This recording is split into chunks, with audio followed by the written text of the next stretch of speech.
Assalamualaikum warahmatullahi wabarakatuh. Kali ini saya ingin menyampaikan sebuah renungan berupa semacam syair atau puisi buat pemirsa yang melihat tayangan ini. Judulnya Bingung. Ma, Pa, bayangkan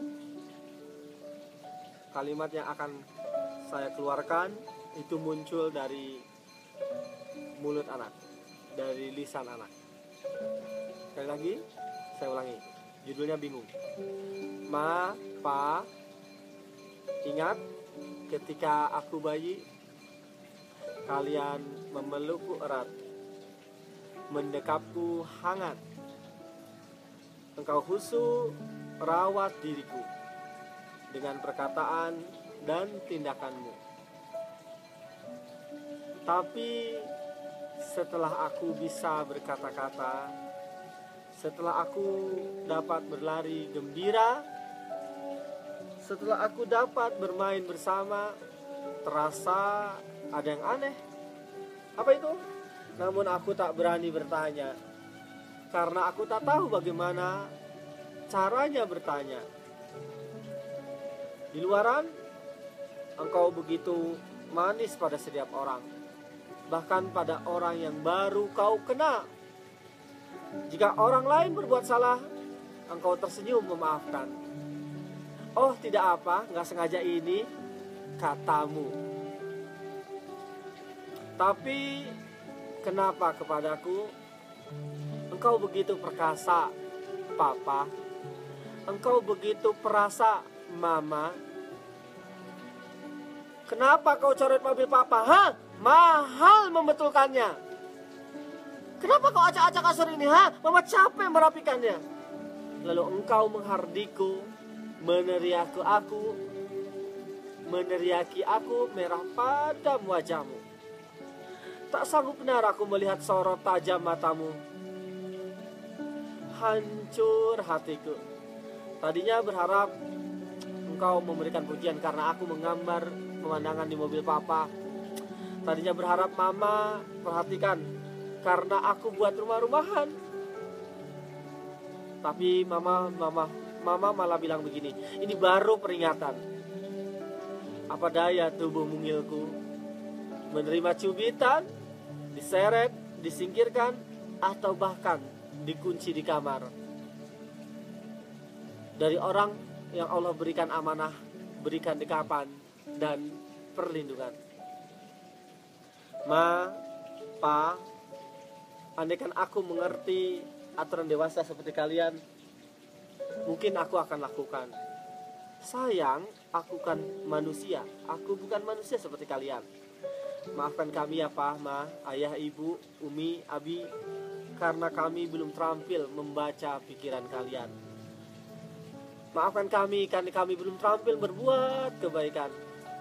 Tapi Papa boleh melarangku menggambar di mobil Papa. Mama boleh melarangku bersenang-senang membangun perumahan, ngacak-ngacak kasur atau rumah Mama. Tapi Ma, aku mohon, jangan buat aku jadi benci kalian. Jangan buat aku jadi berpaling dari kalian. Apakah itu balasan yang harus kuberikan atas label nakal yang engkau berikan? Jika memang begitu, lebih baik kau bangun istana untukku yang aku tak boleh keluar darinya, lalu engkau jauh dariku sehingga engkau tak mendengar teriakan-teriakanku, sehingga kalian tak direpotkan oleh kenakalanku, sehingga kalian tak dipusingkan oleh raunganku, sehingga aku tak jadi benci pada kalian. Tapi Pa, Ma, rasanya itu tak mungkin kalian lakukan. Karena itu biarlah kami jadi sasaran ambisi dan amarah kalian yang tak mungkin kalian salurkan di luaran. Ayah, ibu semua, bapak, ibu, orang tua dimanapun Anda berada, sering orang tua berkata bahwa anak saya tak ternilai harganya. perkataan itu seperti mulia, tapi sebetulnya harus dibuktikan. Faktanya nilai anak itu bisa jadi kalimat itu sekedar teori. Jika kita mendapati dalam kehidupan sehari-hari, ketika HP kita hancur, lalu kita pukul, cubit, bentak anak, bisa jadi nilai anak kita lebih rendah dari handphone itu. Maka saya sering bilang, musuh terbesar kita mendidik anak sebetulnya bukan orang lain, bukan lingkungan pergaulan, bukan teknologi, padahal teknologi ada manfaatnya juga, bahkan bukan setan gaib. Musuh terbesar kita mendidik anak adalah MALAS, malas. Malas menjagai anak yang lagi eksplorasi. Semua bayi di seluruh dunia kalau lihat tangga pasti merangkak, karena malas jagain, dikit-dikit digendong, padahal mereka lagi tumbuh kemauan menyukai tantangan. Malas untuk membereskan rumah, sehingga akhirnya dilarang anak untuk ngacak-ngacak rumah.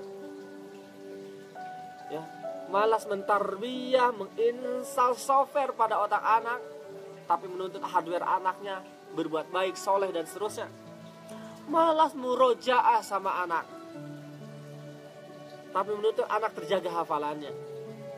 Malah menceritakan 25 nabi sama anak, Asmaul Husna sama anak, sahabat nabi sama anak, tapi menuntut anak rajin beribadah, beriman kepada Allah. Kalamul fadih, sia-sia, omong kosong. Jangan-jangan sebagian kita marah-marah saat anak gak mau ibadah demi kepentingan kita. Apa kepentingan kita marah-marah saat anak gak mau ibadah? Biar kita bebas dari hisab api neraka. Jangan-jangan sebagian kita marah-marah saat anak tidak berbuat baik demi kepentingan kita, karena nggak mau dipusingkan oleh mereka. Jangan-jangan sebagian kita menuntut anak hafal Quran demi kepentingan kita. Apa kepentingan kita anak hafal Quran? Biar kita dapat mahkota di surga, dapat jubah di surga. Apakah salah kita mendapatkan keuntungan dari kesalahan anak? Tidak salah. Ya, anak hafal Quran lalu kita dapat keuntungan, tidak salah. Pertanyaannya, setelah anak hafal Quran, coba tanya pada diri kita, berapa banyak orang tua di dunia ini setelah anak hafal Quran mau melakukan murojaah setiap hari, menjaga hafalan anak? Jika tidak, egois, orang tua egois. Kita menuntut anak kita banyak kemauan, tapi ketika anak kita kemauannya tumbuh dari kecil, eksplorasi ke sana kemari, sedikit-sedikit dilarang. Bukan tidak boleh melarang anak, wajib melarang anak, hanya jika berlebihan, membahayakan dirinya, merugikan orang lain, melanggar hukum agama atau negara. Bukan hanya boleh, wajib dilarang. Tapi apakah benar semua perbuatan anak itu berlebihan? Atau kita yang gak mau membimbing mereka, kita yang gak mau jagain mereka, kita gak mau yang mendampingi mereka, hanya menuntut mereka, nuntut dividen tapi gak mau ngasih saham. Mari kita berlindung pada Allah, sehingga kita dijauhkan dari orang tua malas mendidik anak, tapi menuntut anak hidupnya sesuai dengan nilai-nilai yang kita inginkan. Mudah-mudahan bermanfaat. Maaf lahir batin. Aku qouli hadza, astaghfirullah li wa lakum. Assalamualaikum warahmatullahi wabarakatuh.